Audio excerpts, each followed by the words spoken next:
कैसे हैं बच्चों?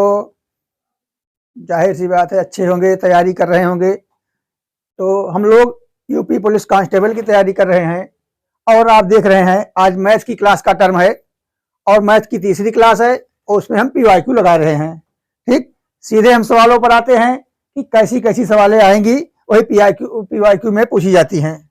अगर आप इनको तैयार कर लेंगे तो अपनी तैयारी का अनुमान लगा सकेंगे कि आप कितना तैयार हैं एग्जाम के लिए और कितना समय है आपके पास और कैसे में तैयारी करनी है। चलिए, सवाल क्या कह रही है, a प्लस बी प्लस सी बराबर 4√3 और a square plus B square plus C square equal to 16। तब आप बताइए a अनुपात b अनुपात c का मान क्या होगा। ठीक, अब आप ये सवाल देख रहे हैं, इस प्रकार की सवालें आनी है तो आप इनके ऑप्शन को भी एक बार चेक कर लीजिए। ठीक, कैसे आपको ऑप्शन दिया गया है, 1:2:3 है या 1:1 का अनुपात है या 1√2 फिर √3 का अनुपात है। समझ में आ गई बात? चलिए, अब जब इस प्रकार की सवाल मिलेगी उसे हम कैसे लगाएंगे आप सिर्फ देखेंगे। चलिए, तो जैसे इस प्रकार की सवाल आए, आप इधर ए स्क्वायर की बात कर रहा है, इधर एबीसी की बात कर रहा है, तो अगर आप किसी प्रकार ए और बी और सी के मान निकाल सके तो आप इनका अनुपात भी निकाल लेंगे। तो क्या करेंगे, हम हल करते हैं कि ए प्लस बी और प्लस सी, इसका अगर आप स्क्वायर करते हैं इसका भी स्क्वायर हो जाएगा, यानी 4√3 का भी स्क्वायर हो जाएगा। इसका मान क्या हो जाएगा, 4 चौक 16 और 16 त्रिक 48। ठीक, इसका मान क्या आ गया, 48। क्लियर? चलिए, अब ए प्लस बी प्लस सी का स्क्वायर का सूत्र क्या होता है, इसे आप लोग जानते ही हैं, a square plus B square plus C square plus 2ab plus b c plus c a. ठीक, और बराबर क्या हो गया, 48। अब आप जानते हैं कि दिया हुआ है a square B square plus C square का मान क्या है, 16, यानी ये क्या हो गया, इसका मान 16 हो गया। यहाँ पर ये 2 है, यानी क्या मिल गया आपको, 2ab plus b c plus c a बराबर, इसका मान 16 है, इधर चला गया, यानी हो गया 48 माइनस 16। क्या मान आ गया इसका, 32। 2 से इसे आप काटेंगे क्या हो जाएगा, 16, यानी आपको क्या मिल गया, a b plus b c plus c a बराबर 16। अब देखें, a b plus b c plus c a बराबर 16 हो गया और a square plus B square plus C square, यहां देखिए, a square plus B square plus C square बराबर 16। बहुत समझने वाली बात है, यहां पर आपकी सवाल हल हो चुकी है। देखिए, ए स्क्वायर का मान क्या है, ए और ए, ध्यान दीजिएगा, a into a plus b into b plus c into c, ये बराबर 16 हो रहा है। स्क्वायर को आप इस तरह भी लिख सकते हैं और आपको मान भी दिया है इस तरह से, समझ में आ गई बात। और आपने यहाँ पर सिद्ध क्या कर लिया है, ए स्क्वायर धन बी स्क्वायर धन सी स्क्वायर बराबर 16। यहां से क्या मिल रहा है, आप देखेंगे कि जो ए बी है, ए और बी है, यहाँ पर ए है, यानी आप कह सकते हैं ए बराबर बी, बी बराबर सी और सी बराबर डी। क्लियर हो गई बात? यानी इसका मान क्या हो सकता है, ए बराबर बी है, बी बराबर सी है, सी बराबर डी है, तो चाहे इनके जो भी मान हो, इनके जो भी मान हो, इनको कैसे लिखेंगे आप, 1:1:1। समझ में आ गई बात?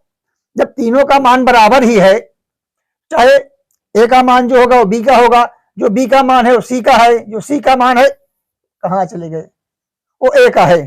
ठीक, समझ में आ गई बात? सवाल कोई दिक्कत कोई डाउट नहीं होनी चाहिए आपको।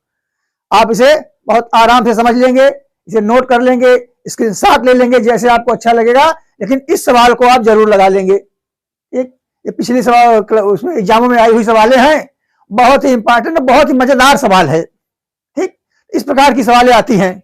समझ में आ गई बात? एक बार फिर समझ लीजिए, ए प्लस बी प्लस सी बराबर 4√3, a square plus B square c square 16, a b c का अनुपात बताइए। आपने इसको ए बी सी को स्क्वायर कर दिया, इसका भी स्क्वायर हो गया, 48 मिल गया आपको। आप इसका सूत्र जानते हैं, a square plus B square plus C square plus 2ab bc ca, clear, इसको 48। अब इसका मान दिया हुआ है, इतने का मान इधर दिया हुआ है, देखिए, इसको आपने से फीड कर दिया, ये उधर चला गया, 48 में से घट गया, क्या मिला आपको, 32, और इस 2 से या 32 अगर आप काटेंगे 16 मिल गया आपको। यानी क्या मिल गया, a b plus b c plus c a बराबर 16।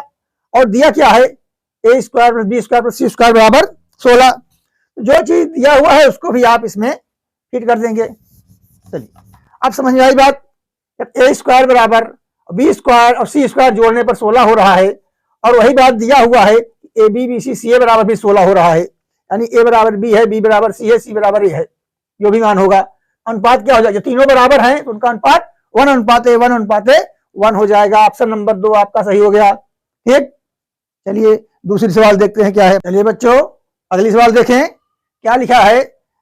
125 और 115 मीटर लंबी दो ट्रेन एक दूसरे की ओर समांतर ट्रैक पर आ रही हैं। एक की गति 33 किलोमीटर प्रति घंटा और दूसरे की 39 किलोमीटर प्रति घंटा है। कितने समय तक वे एक दूसरे से मिलेंगी, यानी कि एक दूसरे को पार करने में उन्हें कितना समय लग जाने वाला है। तो आप जानते हैं समय बराबर दूरी बटे चाल। ठीक, दूरी क्या हो जा रही है, 125 और 115 को जोड़ेंगे तो 25 15 क्या हो गया, 25 5 30 10 40, यानी क्या हो गया 240। तो 240 आपको क्या मिल गया, दूरी मिल गई दोनों की। ठीक, कुल दूरी समय बराबर दूरी बटे चाल, और चाल क्या है इसकी 33 और 39। जोड़ दीजिए आप दोनों को, क्या हो गया 39 में 3 जोड़ेंगे क्या हो जाएगा 42, और 42 में 30 जोड़ेंगे तो 72, और 72 किलोमीटर प्रति घंटा में है। आप मीटर में आ रहे हैं, इसे मीटर पर सेकंड बना लीजिए, यानी 5/18 कर देंगे। समझ में आई बात इतनी। चलिए 18 से काटेंगे, 18 चौक 72, और इसे क्या हो गया 5 चौक 20, 20 से काटिए 20 इकन्नम 20 और 20 दूना 40, यानी कितना लगा उसे तो 12 सेकंड। इस प्रकार आप फास्ट तरीके से इन सवालों को हल करेंगे। तो सवाल भी समझिए और उनको लगाने के तरीके भी समझिए। कोई दिक्कत हो एक बार फिर समझ लीजिए। 125 115 दो ट्रेनें जा रही हैं, उनकी लंबाई आपकी दूरी हो गई 240। ठीक, और एक की गति 33 दूसरे की 39, दोनों को जोड़ दीजिए 30 30 60 9 3 12 यानी 72। ये 72 हो गया। अब 72 किलोमीटर में है, इसे आप मीटर पर सेकंड बनाएंगे। मीटर पर सेकंड बनाने के लिए किलोमीटर से मीटर में जा रहे हैं, छोटे में जा रहे हैं, इसलिए 5/18 से गुणा करेंगे। अगर आप मीटर पर सेकंड से किलोमीटर में जाते 18/5 से गुणा करते, तो आपने क्या किया 5/18 से गुणा कर दिया, 18 ऊपर चला गया तो आपने काट दिया 18 चौक 72, 4 पंचे 20 और 20 बार हमने तो 40, यानी 12 सेकंड आपका उत्तर आ गया। क्लियर। अगली सवाल देखिए। चलिए क्या कह रहा है, 2 और 54 के बीच 2 औसत अनुपात ज्ञात करो। अब इस प्रकार की जब आप सवाल देखेंगे तो इसे लगाने का बहुत सरल तरीका आप सीख लीजिए। 2 अनुपाते, फिर यहाँ पर समानुपात का चिन्ह लगाइए, फिर यहाँ पर अनुपात लगा के यहाँ का लिख देंगे 54। ठीक, अब आपको ऐसी संख्या यहाँ पर फीड करनी है जो यहाँ पर अनुपात हो, यही यहाँ पर भी हो। इसके लिए आप अनुमान में न जाए ज्यादा, आपको क्या करना है ऑप्शन की ओर ध्यान देना है।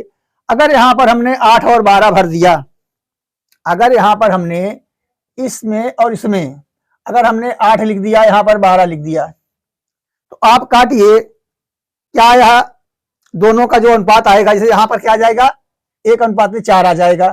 ठीक, और इसको काटेंगे तो 3 चौक 12 हो जाएगा, और 3 इकन्नम 3 और 3 8 24, फिर काटेंगे तो 2 दूनी 4 और 2 9, यानी दोनों का अनुपात सही नहीं आ रहा है, यानी 8 और 12 का जो आप ऑप्शन है गलत है। इस सवाल को ऑप्शन से ही लगाना है। चलिए 6 12 प्रयास करते हैं। अगर आपने यहाँ पर 6 लिख दिया, यहाँ पर 12 लिख दिया, 2 इकन्नम 2 2 तिहाई 6, और इसको काटेंगे आप तो 12 इकन्नम 12 और 12 36 तो हो नहीं रहा है, यानी ये भी नहीं हो पा रहा है। अगला ऑप्शन देखेंगे 6 और 18 का। मान लीजिए हमने 6 लिखा, यहाँ पर हमने 18 लिखा, 2 इकन्नम 2 2 तिहाई 6, 18 इकन्नम 18 18 तिरिक 54, यानी दोनों के अनुपात क्या हो गए बराबर हो गए। इसलिए आपका ऑप्शन नंबर 6 और 18 वाला यानी नंबर 3 सही होगा। ठीक, इसमें आप ज्यादा दिमाग नहीं लगाएंगे, ऑप्शन क्या इसमें सहयोग लेंगे और आप सवाल को तुरंत हल कर देंगे। ठीक, अगली देखिए। चलिए इस सवाल को देखते हैं। बहुत मजेदार सवाल है और इसे आप इग्नोर नहीं कर सकते हैं, बिल्कुल आपको ध्यान से लगाना होगा। कितना सरल तरीके से लगाएंगे, कितने शार्ट तरीके से लगाएंगे, आप हमसे सीखिए। 50 से कम 3 के सभी गुणांक, यानी आपकी जो श्रेणी बन रही है गुणांकों की कैसे बनेगी, 3 धन 6 धन 9 ऐसे जाएंगे कहां तक, 48 तक आप जाएंगे। 50 से कम है और 3 के गुणांक में है, कैसे जोड़ेंगे आप, आसानी से 3 आप यहां पर कॉमन ले लेंगे, 1 + 2 + 3 प्लस ऐसे करेंगे, कितना हो गया, 16 तक गया। समझ में आई बात इतना। अब आप जानते हैं किसी भी श्रेणी को जोड़ने का सूत्र क्या होता है, n इंटू n + 1/2। पता है, नहीं पता है तो आप संख्या पद्धति जाके पूरी हमारी क्लास देख लीजिए, 4 से 5 क्लास में मैंने बनाया हुआ है, पूरी मैथ आपको अर्थमेटिक मैंने पढ़ा दिया है, ठीक, अलजेब्रा भी पढ़ा दिया है, और इन सब की लिंक क्या है आपको डिस्क्रिप्शन में मिल जाएगी, आप वहां भी देख सकते हैं। चलिए अब कैसे हल करेंगे, यहां पर 3 रहेगा ही आपका, n क्या है 16, और प्लस में क्या करें, गुणे क्या करेंगे यहां पर, 16 1 17, 16 1 17 बटे 2, 2 से आप काट देंगे, 8 हो गया, ठीक, 8 और 3 और 17 गुणन होगा, 17 × 51 और गुणे 8 क्या मिल गया आपको, 8 × 9 8 और 8 × 5 40, यानी 408 आपका उत्तर हो गया। समझ में आई सवाल, फिर से समझ लीजिए, 50 से कम 3 के सभी धनात्मक गुणांकों की बात कर रहा है, उनका योग पूछ रहा है, तो आपने जोड़ा 3 6 ये 9 हो जाएगा, ये नहीं है, हाँ 3 6 9 12 से 48 तक जाएंगे, 50 के अंदर हो गए, 3 कामन, इसको हल कैसे करेंगे, क्या जोड़ने लगेंगे क्या हम, 3 6 9 नहीं, जोड़ना नहीं है, 3 कामन ले लिया हमने, हमें इस प्रकार की श्रेणी प्राप्त हो गई, क्लियर। अब इस श्रेणी को जोड़ना हमें पता है, n + 1/2 ये उसका सूत्र है, n यानी 16 पद हो रहे हैं, +1 17 कर दिया आपने, बटे 2 कर दिया, 2 से काट दिया 8 मिल गया, 3 8 24 होता है, 17 गुणा कर लीजिए, आसानी के लिए 17 की 51 कर दीजिए, गुणे 8 कर दीजिए, क्लियर। अगली सवाल देखिए, चलिए एक और मजेदार सवाल, मजेदार नहीं बहुत इंपॉर्टेंट भी सवाल है ये। क्या कह रहा है, एक कक्षा में 60% लड़कियां हैं जो लड़कों से 30 अधिक हैं, यदि 30 लड़कों सहित 68% छात्र परीक्षा में पास होते हैं तब फेल होने वाली लड़कियों का प्रतिशत क्या है। चलिए ऑप्शन में 20 25 18 15 जो भी होगा हल करेंगे। अब कितनी आसानी से कितनी जल्दी हल करना है इसे आप देखिए। अब मैं आपको समझा रहा हूं, थोड़ा सा अच्छी सवाल है इसलिए समय लगेगा, लेकिन आपको समझने के बाद इसे आप बहुत जल्दी लगा लेंगे। क्या कह रहा है, लड़कियां 60% लड़कियां हैं तो लड़के कितना हो जाएंगे, अगर ये 60 है तो कितना हो गए 40, ये परसेंट की बात कर रहा है, ध्यान दीजिएगा।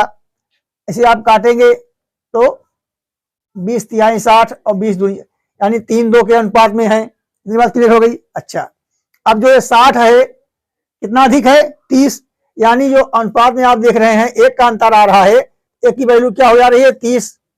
अगर आप देखेंगे नंबर ऑफ, ठीक, नंबर ऑफ स्टूडेंट्स क्या मिल जाएगा, अब गर्ल कितनी हो गई, एक की वैल्यू 30 है तो 3 की वैल्यू क्या हो गई 90, एक की वैल्यू 2 है तो बॉय कितना हो गए 60, यानी अगर 90 लड़कियां हैं तो 60 लड़के हैं।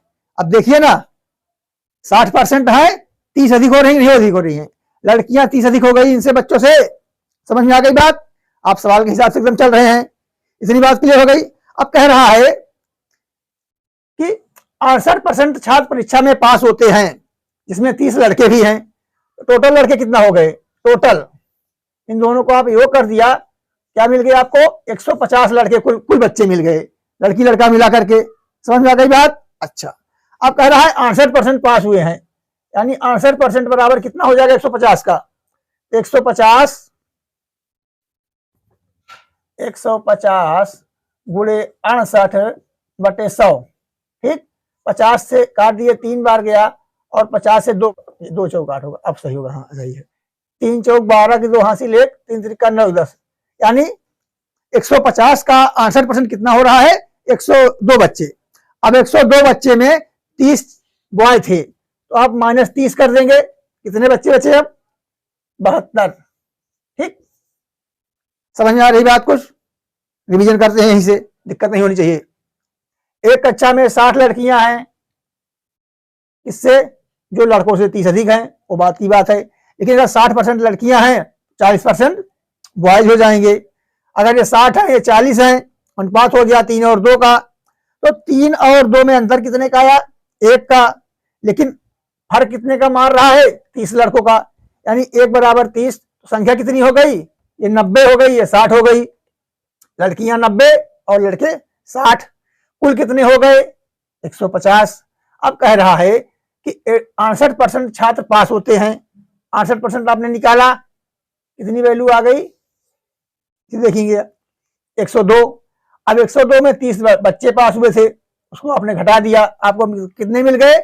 72 लड़कियां मिल गई। अब 72 लड़कियां पास हुई हैं कितने में? 90 में। तो 90 में से 72 अगर आप घटा देंगे तो फेल होने वाली लड़कियां मिल जाएंगी। यानी कितनी लड़की फेल हो गई? 90 में से 72 गया तो 18। ठीक। अब 18 में पूछ रहा है कि 18 कितना प्रतिशत है, यानी फेल होने वाली लड़कियां कितनी हैं? 18 कितने में थी? तो 90 में थी। क्या करेंगे? 18 बटे 90 और गुणे 100। समझ में आ गई बात? 18 पंचे 90 और 5 से काट देंगे तो यहां क्या मिल गया आपको? 20%। समझ में आई सवाल? पल्ले नहीं पड़ रहे हैं, कोई बात नहीं, फिर एक बार देख लीजिए। बहुत आसान सवाल है, कैलकुलेशन में दिक्कत हो सकती है, नियम तरीका यही लगाना है। 60% लड़कियां हैं तो 40% बच्चे हो ही जाएंगे।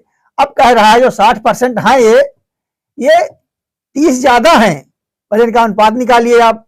3-2 के अनुपात में पहुंच गए, तो दोनों का अंतर 30 होना चाहिए। अगर 30 अधिक है इनका अंतर 30 होना चाहिए। तो जब जो अंतर आपने अनुपात में पाया वो 30 1 पाया, 1 बराबर 30 की वैल्यू हो गई। तो नंबर ऑफ स्टूडेंट क्या हो गए?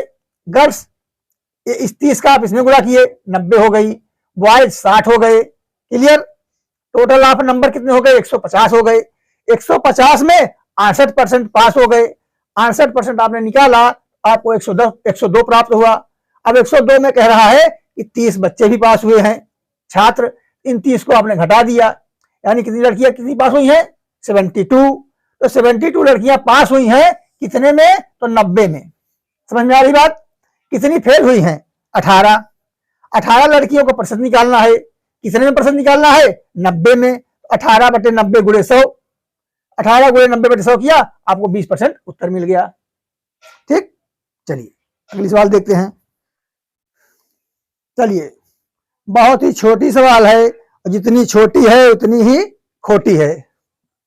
अब आपसे पूरा एग्जाम ले लेगी कि आपने अनुपात की क्लास को पढ़ा है, उनकी डिटेल को, कि नहीं पढ़ा है, आप उसके बारे में कुछ जानते हैं या नहीं जानते हैं। पढ़िए सवाल को। 0.4 और 0.8 के तृतीयानुपाती और 13.5 और 0.24 के मध्यानुपाती का अनुपात क्या होगा। ठीक, अब आप जानते हैं कि तृतीयानुपात में क्या होता है, कैसे इसे समझते हैं, क्या इसका कॉन्सेप्ट है, तो पता होना चाहिए आपको।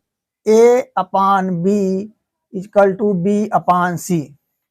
और तृतीयानुपाती की बात कर रहा है तो A, B और C, यानी तीसरा पद कौन सा हो रहा है आपका? C हो रहा है। C का मान कैसे निकालेंगे? आपको पता है C बराबर क्या हो जाएगा? B²/A। समझ में आ गई बात? यह A का मान है या B का मान है, आपको C का मान निकालना है। तृतीयानुपाती के लिए अगर 2 अदद दिया हुआ है तो तीसरा आप इस प्रकार से निकालेंगे। समझ में आ रही बात आपको? चलिए निकालते हैं बहुत आसानी से। अब C का मान निकालना है तो A और B का मान क्या हो गया है? देखिए 0.8 गुणे 0.8 और बटे में क्या आ गया? 0.4। यह A का मान है, यह B का मान है। क्लियर हो गई बात?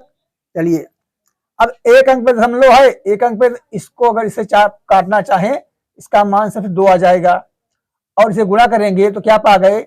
1.6। इतनी बात समझ में आई आपको?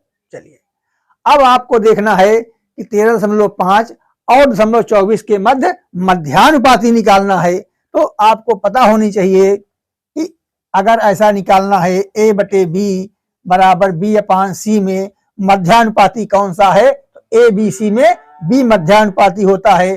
इसे आप ए का वैल्यू और इसे सी का वैल्यू मान लेंगे।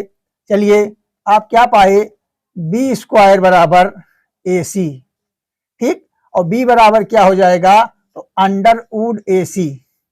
इतनी बात समझ में आ गई आपको। अब यहां पर आपको इस बी की वैल्यू निकालनी है, ये मध्यानुपाती है उसका। चलिए अब इसे लगाइए, यानी बी की वैल्यू ज्ञात कीजिए। तो बी बराबर क्या हो जाएगा, अंडर रूट के अंदर ए और सी का गुणनफल, यानी क्या मिल गया 13.5 और गुणे 0.24। इतनी बात आपको समझ में आई, इसमें कोई दिक्कत नहीं होनी चाहिए आपको। चलिए अब इसे हल कैसे करेंगे, इसको हल करने के लिए आसानी से यहाँ पर आपने नीचे 10 कर दिया और यहाँ पर नीचे 100 कर दिया, तो दशमलव खत्म हो गया, कोई दिक्कत नहीं होनी चाहिए। चलिए अब इसे हम थोड़ा सा काट लेते हैं। अभी सारा मामला अंडर रूट के अंदर है, काट दीजिए। 5 से काटेंगे तो 5 दूना 10 हो गया, और 5 दूना 10 और 5 सत्ते 35, ये भी कट गया, ठीक। दशमलव नहीं रह गए हैं, जब आपने भाग दे दिया दशमलव खत्म हो गए। अच्छा अब 2 से काटेंगे इसे, इसका मान आ जाएगा 12। इतनी बात समझ में आई आपको, यहाँ क्या आ गया, 12 आ गया।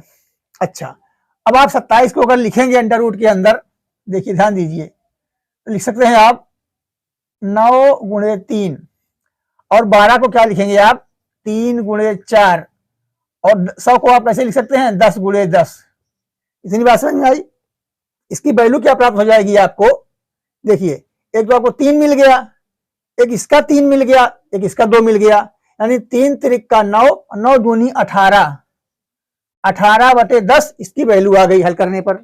चलिए अब आपको इसकी वैल्यू मालूम हो गई और इसकी, अब इन दोनों के अनुपात का अनुपात, यानी तृतीयानुपात और मध्यानुपात, इनका अनुपात निकालना है। तो 16 को आप 1.6 को लिख सकते हैं आप 16/10, और अनुपात यहां पर करेंगे अनुपातिक 18/10।